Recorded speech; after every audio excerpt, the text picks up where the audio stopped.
안녕하세요. 지금 시간은 우리가 지금 그리스도인의 본성에 관해서 이야기하고 있는 마지막 시간 10번째 시간입니다. 오늘의 주제는 부요함입니다. 먼저 성경 구절 보겠습니다. 고린도후서 8장 9절 같이 읽겠습니다. 우리 주 예수 그리스도의 은혜를 너희가 알거니와 부요하신 이로써 너희를 위하여 가난하게 되심은 그의 가난함으로 말미암아 너희를 부요하게 하려 하심이라. 아멘. 사실 부유함에 대한 이 가르침을 짧은 시간 안에 가르치기는 쉽지 않습니다. 정말 그 중요한 그 주제이기도 하고, 또한 이게 굉장히 그 미묘한 차이를 여러분이 인식을 해야 되기 때문에 그냥 요 한 시간에 여러분을 다 부유함을 누릴 수 있는 사람으로 만들 자신은 없어요. 그러나 일단 기본적인 것만 좀 말씀드리고자 합니다.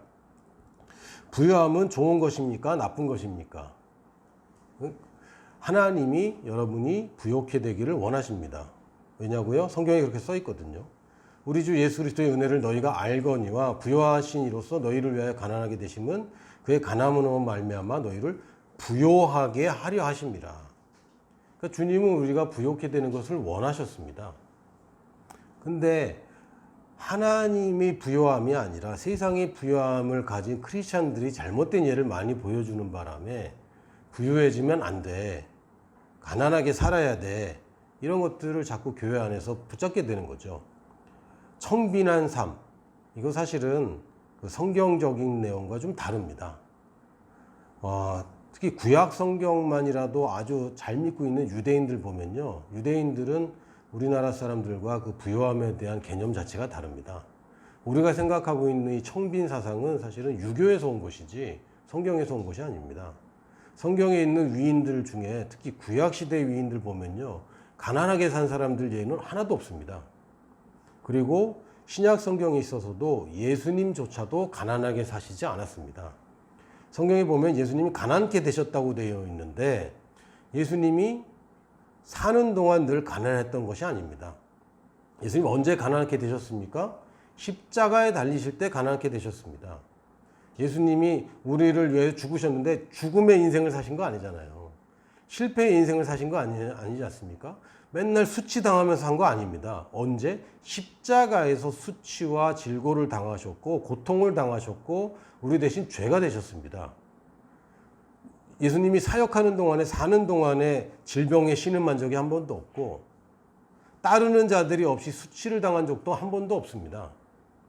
예수님이 말을 했는데 지키지 못할 말들을 하거나 이렇게 얘기했는데 말대로 안 되거나 그런 일 없습니다. 언제 모든 것을 다 잃어버리시고 하나님께 죄로 인정되셨습니까? 십자가 위에서 그렇게 되셨습니다. 그가 가난케 되신 것은 원래 부유한 분이셨는데 가난하게 되신 것은 우리 대신 그 가난을 지불하기 위해서 가난케 되신 것이고 그건 십자가에서 하신 것이지 예수님 사역 동안에 절대로 가난하지 않으셨습니다. 그러나 우리가 이제 영화나 뭐 이런 걸 보면 예수님이 좀 가난하신 것처럼 보여요. 다 이게 샌들 신고 있고 좋은 신발도 안 신고 또 땅바닥에 앉아서 식사하시고 뭐 이런 걸 보는데 그 당시엔 다 샌들을 신었고요. 그 당시에 그 여관이나 뭐 이런 데 없으면 노숙도 했습니다. 그럼 사역을 위해서 그런 불편함을 감수하는 것이지 예수님을 바리새인들이 뭐라고 불렀냐면요, 창기와 세리들로 더불어 먹고 마시는 자라고 불렀습니다. 그래서 지금으로 얘기하면 그 파티광 또는 셀레브리티 이렇게 얘기할 수 있어요. 예수님 거의 연예인 수준이었습니다. 어디 가든지 환영받았고 특히 이 땅에서 잘못된 방법으로 부를 축적한 사람들과 식사를 많이 하셨어요. 이런 사람들 특징이 뭡니까? 굉장히 화려하게 밥 먹죠. 예수님 살아계시는 동안에 잘 드셨습니다. 배고픈 적이 한 번도 없고 식량이 모자란 적도 없고요. 5,000명도 먹이고 3,000명도 먹이시는 분이 가난할 수가 없지 않습니까? 늘 남았습니다. 딱 맞게 하신 게 아니라 늘 남았습니다. 예수님은 우리가 사람들이 흙수저라고 생각하는데요. 실제로 예수님 진짜 금수저였습니다. 태어날 때부터 하여튼 부유하게 사셨어요. 근데 말구유에 돈 없어서 말구유에 누인 게 아니라 방이 없어서 말구유에 누였고, 말구유에서 계속 어린 시절 보내신 거 아닙니다. 누가 왔습니까? 동방박사들이 왔죠. 동방박사들이 와서 뭘 줬죠? 선물 줬죠. 얼마나 선물? 요만한 거? 돌반지? 아니죠. 아니, 동방박사가 어디서 왔습니까? 언제 출발했습니까? 이 사람들 행렬이 작았습니까? 동방박사가 몇 명입니까? 3명입니까? 성경에는 사람 수도 안 나옵니다. 선물이 3개니까 사람들이 자꾸 3명인 줄 아는데, 동방박사는 몇 명인지 성경에 나와 있지 않습니다. 이 동방박사들이 큰 행렬로 왔고, 행렬이 작으면 이 사람들 안전하지 못했기 때문에 올 수도 없습니다. 먼 곳에서 왜 왔죠? 왕이 태어났기 때문에 왕을 경배하러 온 사람들입니다. 이 사람이 돌반지 하나 갖고 왔다고요? 아닌데.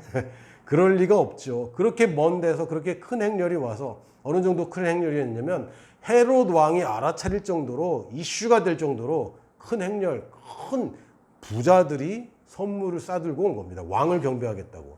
여러분, 왕 처음 만나는데 빈손으로 갑니까? 절대 못 갑니다. 생일 선물을 드리는데, 그것도 한 나라의 왕이 아니라 이 사람들 외국인들 아닙니까? 진짜 왕이 나왔다고 지금 선물을 하러 왔는데 이 사람들이 돌반지 하나? 아닙니다. 황금과 유황과 몰약, 예수님의 삶을 상징하기도 하지만 사실은 굉장히 비싼 양이었고, 예수님이 이집트에서 도피 생활하시는 동안 예수님이 충분히 가난치 않게 할 수 있는 자금이 되었습니다. 그리고 예수님이 나중에 이스라엘로 돌아오셨을 때 예수님이 집이 있었습니다. 원래 나사렛에 집이 있었고, 사역을 하시기 위해 갈릴리로 가시기 위해서 그 집을 팔고 가버나움에 집을 사셨습니다. 그래서 예수님이 가버나움에 자기 집이 있었어요. 적어도 나보다 나은 거지. 집이 있다니까요. 물론 예수님이 뭐라고 말씀하셨냐면, 여우도 굴이 있고 근데 인자는 머리 둘 곳이 없다. 이 얘기는 살 집이 없다는 얘기가 아닙니다. 예수님 집이 있었어요. 의지할 사람이 없다는 얘기지. 예수님은 어떻게든 자꾸 가난하게 만들려고 그러는데 그렇지 않습니다.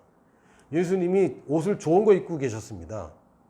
겉옷은 굉장히 좋은 걸 입어야 됩니다. 그러나 속에 있는 옷까지 좋은 거 입으면 이 사람은 진짜 부자입니다.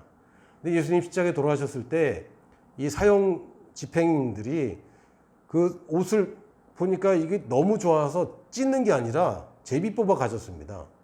여러분, 얼마짜리 정도 돼야지 사형수가 입던 옷을 입고 싶어집니까? 여러분, 그냥 시장에서 살 수 있는 옷을 죽는 사람, 그것도 사형수가 입었던 옷을 여러분 입고 싶습니까? 아니죠. 이게 엄청나게 좋은 옷이었습니다. 예수님이 그렇게 사셨습니다. 예수님이 사역 자금이 모자란 적이 없습니다. 예수님 제자 중에 가룟 유다는 그 사역팀의 회계를 맡은 자였고, 회계를 맡는다는 이유는 뭡니까? 사역 자금이 있으니까 맡는 거고요. 이 사람이 뭘 들고 다녔냐면 돈 괴를 들고 다녔습니다. 다시 얘기하면 돈을 괴짝제 들고 다녔다고요. 이 사람이 도둑질을 하는데 사람들이 몰랐어요. 없었으면 알겠죠. 그러나 워낙 풍부했기 때문에 조금씩 없어지는데 제자들 아무도 몰랐습니다. 그리고 마지막 밤에 가룟 유다한테 너 할 일을 해라라고 유다가 그냥 훅 나가버릴 때 제자들이 뭐라고 생각했습니까? 또 다시 예수님이 가난한 사람 구제하라고 유다를 시켰구나, 이렇게 생각했습니다. 그러니까 예수님이 풍부했기 때문에 자금을 가지고 가난한 사람들을 많이 도와줬습니다. 한 번만 한 게 아니라 늘 그렇게 사셨습니다. 너희는 구제할 때에 라고 말씀하실 때 예수님도 구제를 하면서 제자들한테 가르치셨지, 예수님이 가난한 가운데 늘 대접받고 살고 늘 이렇게 헌금 조금씩 겨우 연명할 정도로 받아서 사역하신 게 아닙니다. 늘 넉넉하게 사셨고 늘 부유하게 사셨습니다. 근데 언제 가난하게 됐습니까? 십자가에서 어떤 소유 없이, 그러니까 천둥 벌거숭이 뭐 이런 표현 쓰잖아요.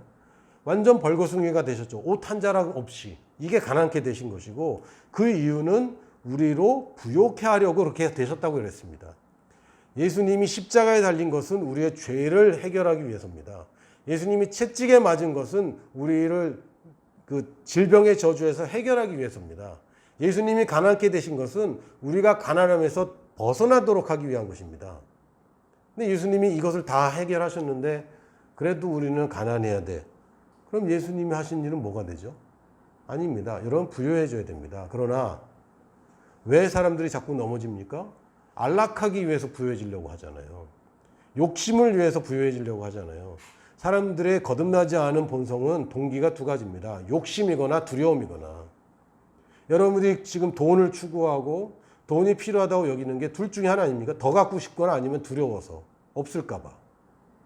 이거는 잘못된 동기이고 내가 누구인지 모르기 때문에 저렇게 자꾸 넘어가는 것이지 부요함 자체가 잘못된 게 아닙니다. 성경에도 돈이 일만하게 뿌리라고 얘기하지 않습니다. 돈을 사랑하는 것이 일만하게 뿌리라고 얘기했죠. 여러분이 하나님의 일을 충실하기 위해서는 돈 필요합니다. 그것도 많이 필요하고 더 많으면 더 많은 일을 할 수 있습니다. 아주 단순한 얘기예요.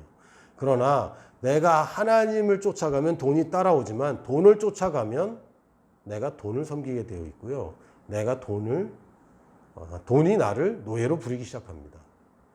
돈은 부리기에는 아주 좋은 종이지만 섬기기에는 아주 골치 아픈 주인이에요. 여러분은 부유한 자라고 얘기해야 됩니다. 그러면 더 이상 돈을 섬기지 않아도 됩니다. 돈을 왜 추구합니까? 돈이 없으니까 추구하는 거죠. 그 인심은 곳간에서 난다는 얘기가 있는데 실제로 그렇습니다. 여러분 지갑에 현금 많이 갖고 다니면요. 씀씀이가 커집니다. 내가 부유한 자라고 알면요. 여러분이 하나님 일에 넉넉한 마음이 생깁니다. 근데 스스로를 가난하다고 여겨요. 왜? 우리 부모가 가난했기 때문에 또 내가 지금 사는 곳이 형편없기 때문에 그러는 동안에는 여러분이 돈을 섬기게 됩니다. 가난한 자라고 여기기 때문에 돈을 섬기는 것이지 부유한 자라면 돈을 부리게 됩니다. 여러분이 돈을 많이 갖는 것이 부자가 아니라 올바른 일에 여러분이 필요한 일에 돈을 쓸 수 있어야 그게 부자 아닙니까? 돈을 소유하는 것이 아니라 돈을 사용하는 것입니다. 우리가 재물에 대해서 얘기할 때 소유권과 사용권을 정확하게 구별하셔야 됩니다. 여러분 재물은 소유할 수 없어요. 가지고 못 가요. 내 거 아니라니까요. 그러나 내가 사용할 수 있는 권리만 있는 것입니다. 심지어는 지폐를 보더라도 여기는 이 지폐 자체가 내가 소유할 수 없습니다. 왜냐하면 이 지폐는 소유권이 한국은행이에요. 그 지폐마다 보시면 한국은행 총자의 직인이 찍혀 있습니다. 이게 뭐죠? 이 지폐의 소유는 한국은행입니다. 단지 나한테는 이걸 사용할 수 있는 권리만 가진 겁니다. 부유함이라는 것은 쓸 때 있는 것이지 모아둘 때 얘기하는 게 아닙니다. 사람들은 부자는 많이 가진 자를 얘기합니다. 아니요. 성경에서 부유한 자는 잘 쓰는 사람을 얘기합니다. 나는 부유한 자입니다. 왜? 쓰는데 부족함이 없기 때문에, 공급받기 때문에. 여러분들이 늘 많이 가지고 다닐 필요도 없어요. 계좌에 돈이 많으면 여러분이 많이 쓰는 것처럼 내가 지금 갖고 있는 게 없을지라도 나는 요청하면 모든 재화를 다 동원할 수 있기 때문에 여러분들은 부유한 자라고 얘기해야 됩니다. 내 아버지가 부자인데 왜 어떻게 내가 가난한 사람이 될 수 있어요? 안 됩니다. 부자 아빠에는 부자 아들만 태어납니다. 아빠가 부자이기 때문에 나도 부자입니다. 이삭이 100배의 축복을 받은 이유는 단 하나입니다. 아버지 잘 만나서. 아브라함만 잘 만나도 이렇게 부자가 되는데 우리는 하나님을 아버지라고 두었고 하나님은 모든 만물을 소유하신 분입니다. 아브라함은 사용할 수 있는 권한이 많았던 사람이지 소유 못했습니다. 하나님은 소유가 가능한 오직 유일한 한 분이신데 이분이 내 아버지가 됐기 때문에 나는 필요할 때마다 충분하게 쓸 수 있고 하나님의 일을 내가 적극적으로 할 수 있습니다. 왜? 내가 부유한 자이기 때문에. 더 이상 가난한 자라고 생각하지 마십시오. 부유한 자라고 생각하세요. 돈을 다스리는 자라고 생각하십시오. 돈을 쫓아가야 되는 사람이 아닙니다. 가난하면 돈을 쫓아가야 됩니다. 그러나 부유하면 돈이 나를 따라오게 되어 있습니다. 여러분 스스로를 부유한 자라고 얘기하십시오. 따라해 볼까요? 예수님이 가난케 되신 것은 나를 부욕해 하기 위함이다. 예수님이 지불했기 때문에 나는 이미 받았다. 나는 이미 부유한 자가 되었고 부유한 자는 돈을 섬기지 않는다. 부유한 자는 돈이 나를 섬긴다. 할렐루야. 축복합니다. 다음에 또 만나요.